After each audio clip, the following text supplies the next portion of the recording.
What if I told you that a simple Raggedy Ann doll bought at a hobby store would become one of the most feared objects in paranormal history?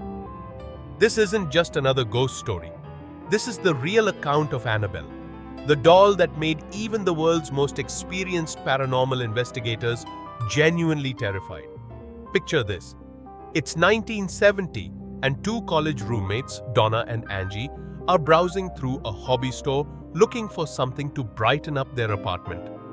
They spot a charming Raggedy Ann doll with button eyes and yarn hair. Innocent enough, right? They buy it as a simple decoration, never imagining they've just invited pure evil into their lives. At first, everything seemed normal. The doll sat peacefully on Donna's bed, a cheerful addition to their modest apartment. But within just a few weeks, something changed. The roommates began noticing the doll in different positions than where they'd left it. Small movements at first, an arm repositioned here, the head turned there. They brushed it off as forgetfulness, or perhaps one of them moving it unconsciously. But then things escalated dramatically. The women would leave for classes in the morning, securing the apartment, only to return and find Annabelle sitting in a completely different room. Sometimes she'd be found standing upright in the hallway, other times perched on the kitchen counter. The movements became impossible to explain away. The situation took a sinister turn when they discovered blood-like stains appearing on the doll's fabric face and hands. Dark red marks that seemed to seep through the material itself. Even more disturbing were the handwritten notes they began finding scattered around the apartment. Written in a childlike scrawl on aged parchment paper, the messages pleaded desperately. Help us and help Lou. Lou was Angie's boyfriend, and these notes mentioning him specifically sent chills through the group. The paranormal activity wasn't just random anymore. It was personal, targeted, and growing more aggressive by the day.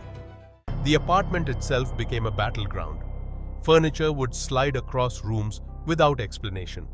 Scratching sounds echoed from inside the walls. The temperature would plummet suddenly, and shadows seemed to move independently in their peripheral vision.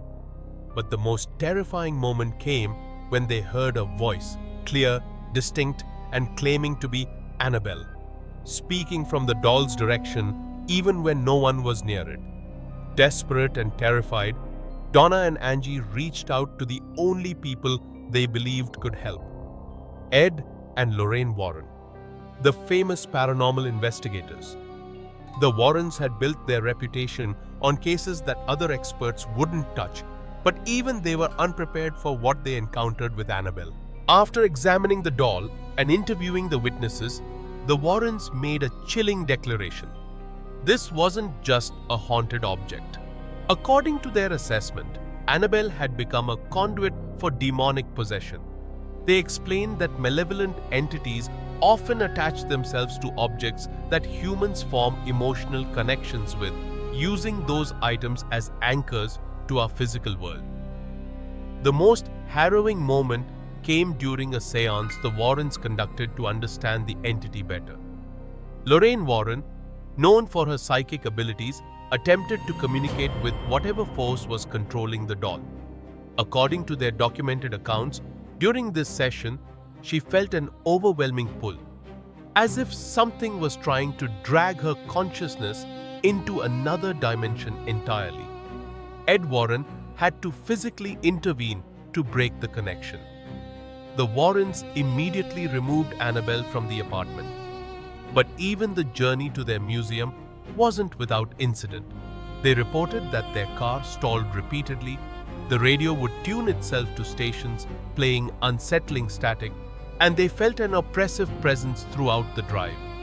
Once secured in the Warrens' Occult Museum in Monroe, Connecticut, Annabelle was placed in a specially constructed glass case, surrounded by protective religious artifacts and sealed with blessed items. But even contained, the doll continued to demonstrate its malevolent power. Visitors reported feeling physically ill when approaching the case, and some claimed to see the doll's position change between visits. The Warrens documented dozens of incidents over the years involving people who showed disrespect toward Annabelle or attempted to provoke the entity. From unexplained accidents to mysterious illnesses, those who challenged the doll's power often faced serious consequences. What makes Annabelle's story particularly unsettling isn't just the supernatural elements. It's how an ordinary purchase became an extraordinary nightmare. This case demonstrates how evil can disguise itself in the most innocent forms, waiting patiently for the right moment to reveal its true nature. Today, Annabelle remains locked away in her glass case, a silent sentinel of pure evil. Yet her presence still whispers warnings to anyone who dares draw near. But if you think this doll's malevolence is the pinnacle of true terror, prepare yourself for the very first documented haunting in American history. Click now to journey back to 1817, where a Tennessee farm became ground zero for a 5-year nightmare at the hands of Kate, the Bell Witch, America's original specter whose relentless attacks shook a future president to his core. Watch our previous video next by clicking the link on screen or in the description below. Don't forget to subscribe, like, and ring the bell icon so you never miss another dark tale. Your next true horror story awaits.